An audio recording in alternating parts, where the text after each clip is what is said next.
लेकिन पिछले 3 साल में मध्य प्रदेश का हर मतदाता, हर नागरिक भाजपा के घमंड और अहंकार से त्रस्त है, परेशान है।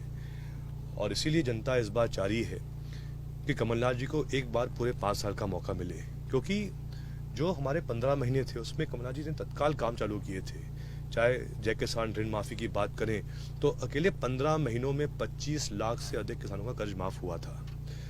सिर्फ बात कर्ज माफी की नहीं है, हमने शुरुआत की थी गौशालाओं की। पूरे मध्य प्रदेश में हर जनपद में लगभग 10 गौशालाएं खोली गई थी। हमने पेंशन दोगुना की थी। बिजली के बिल हमने 100 रुपये 100 यूनिट किए थे। और इस बार भी कमलनाथ जी ने ऐलान किया है कि जो हमारी योजनाएं थी आज से 4-5 साल पहले की, उनको हम और वृहद स्तर पे करेंगे और बेहतर उसकी डिलीवरी होगी, उसमें और भी लाभ आमजन को मिलेगा। तो इससे जनता में एक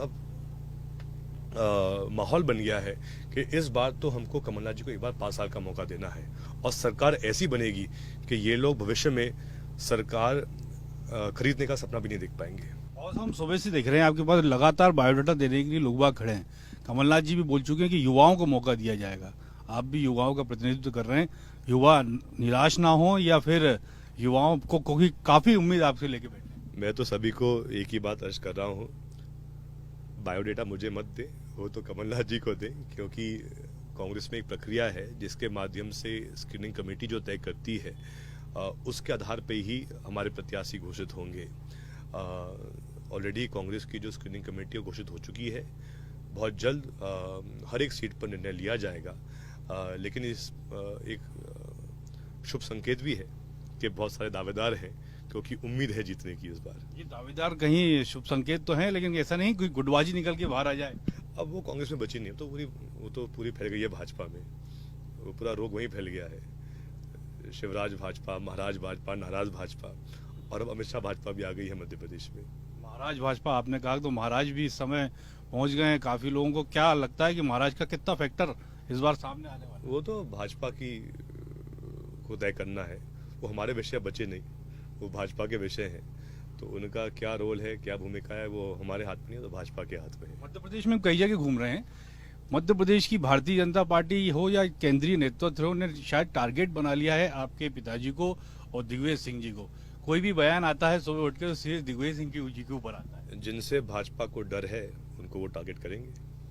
ट्विटर वाली राजनीति बहुत चलती है कांग्रेस में, ऐसा क्यों है? ट्विटर वाली राजनीति क्यों? ट्विटर तो एक माध्यम है जिसके द्वारा हम अपना संदेश भेज सकते हैं, जो ट्विटर पर है। लेकिन राजनीति तो होती है जमीन पर। एक बात और मैं आपको रोकना चाहूंगी थोड़ा। अभी मध्य प्रदेश की तो बात करेंगे, लेकिन आपके गढ़ में, क्योंकि आप 2013 में 40 से 50 हजार वोटों से जीते थे, 2018 में भी आपको वहां से जीत हासिल हुई।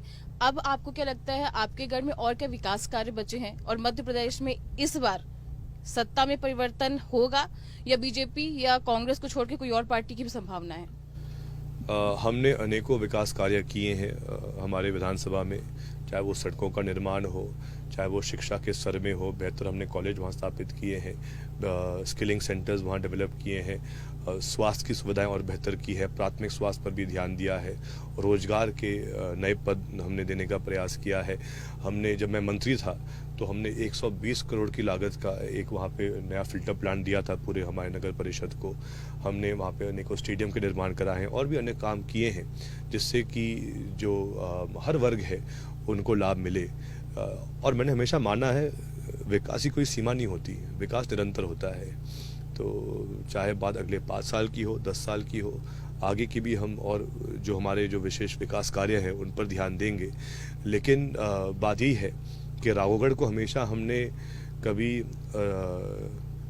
जैसे हम बात करें तो राघवगढ़ को हमने कभी भी एक पॉलिटिकल व्यू से नहीं देखा है। वो एक हमारा परिवार है, कुटुंब है।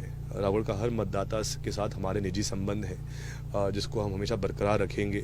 उनके सुख और दुख में शामिल होकर उनकी सेवा में हाजिर रहेंगे।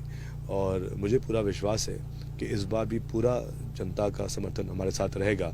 लेकिन उसके साथ साथ इस बार मध्य प्रदेश में बड़ा परिवर्तन होगा और सरकार कांग्रेस की बनेगी।